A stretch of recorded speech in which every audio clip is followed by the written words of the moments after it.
తెలంగాణ రాజకీయాల్లో అనూహ్య పరిణామం చోటు చేసుకుంది. పటాన్చెరు కాంగ్రెస్ ఎమ్మెల్యే గూడెం మహిపాల్ రెడ్డి సోదరుడు బీఆర్ఎస్ అధినేత కేసీఆర్ను కలవడం ఇప్పుడు పొలిటికల్ సర్కిల్స్ లో హాట్ టాపిక్ గా మారింది. ఈ రోజు సిట్ విచారణ ముగిసిన వెంటనే ఆయన నేరుగా కేసీఆర్ నివాసానికి వెళ్లడం చర్చనీయాంశమైంది. రాబోయే మున్సిపల్ ఎన్నికల లక్ష్యంగా ఈ భేటీ జరిగినట్టు తెలుస్తోంది. హైదరాబాద్లోని నందినగర్ వేదికగా ఆసక్తికర సన్నివేశం ఆవిష్కృతమైంది.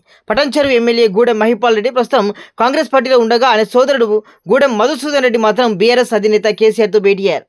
ఈ భేటీలో కేసీఆర్ మధుసూదన్ రెడ్డికి రాబోయే ఎన్నికలపై కీలక దిశానిర్దేశం చేశారు. ఇక ముఖ్యంగా రానున్న మున్సిపల్ ఎన్నికల్లో బీఆర్ఎస్ పార్టీ సత్తా చాటాలని కేసీఆర్ సూచించారు. క్షేత్రస్థాయిలో పార్టీని బలోపేతం చేయాలి, ప్రతి కార్యకర్తను కలుపుకోపోవాలి, మున్సిపల్ ఎన్నికల్లో నిలబడే ప్రతి బీఆర్ఎస్ అభ్యర్థిని భారీ మెజారిటీతో గెలిపించి బాధ్యత తీసుకోవాలంటూ కూడా కేసీఆర్ ఆయనకు స్పష్టమైన ఆదేశాలు జారీ చేసినట్టుగా తెలుస్తోంది.